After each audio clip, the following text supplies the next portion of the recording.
महीने भर पहले ही हमने रिपब्लिक डे मनाया। 15 अगस्त को हम इंडिपेंडेंस डे भी मनाएंगे, क्योंकि उस दिन हमें आज़ादी मिली थी। बचपन से इन दो विशेष दिनों में कन्फ्यूजन रहता है।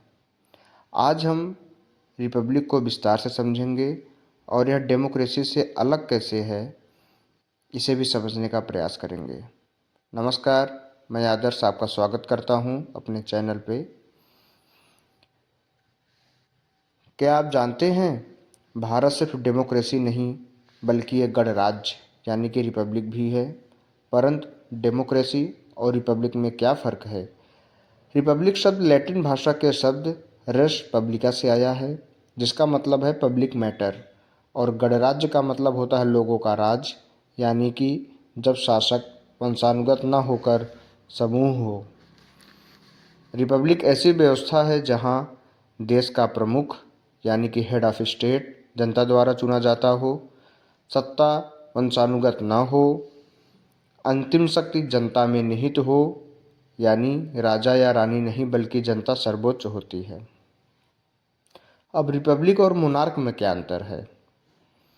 जैसे यूनाइटेड किंगडम एक लोकतंत्र तो है, लेकिन वहाँ आज भी राजा हैं, जैसे चार्ल्स तृतीय।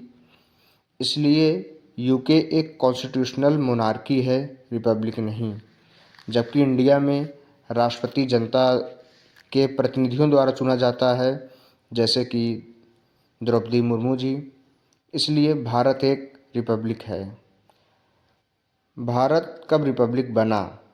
हमारा देश 15 अगस्त 1947 को आज़ाद हुआ, लेकिन तब तक संविधान नहीं बना था। यह तैयार हुआ 26 नवंबर 1949 को, पर इसे अंगीकृत किया गया 26 जनवरी 1950 को। इसी तिथि के पीछे एक कहानी है, इसे फिर कभी चर्चा करेंगे। क्या हर डेमोक्रेसी रिपब्लिक होती है? यहाँ कंफ्यूज नहीं होना है।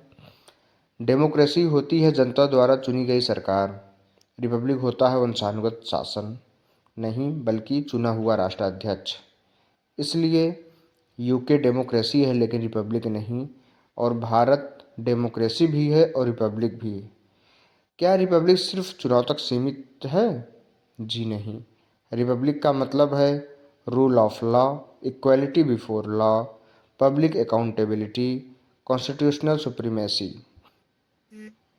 यहाँ संविधान सर्वोच्च है, कोई व्यक्ति नहीं। रिपब्लिक का असली अर्थ है सत्ता का निजीकरण नहीं बल्कि उसका सार्वजनिककरण। धन्यवाद।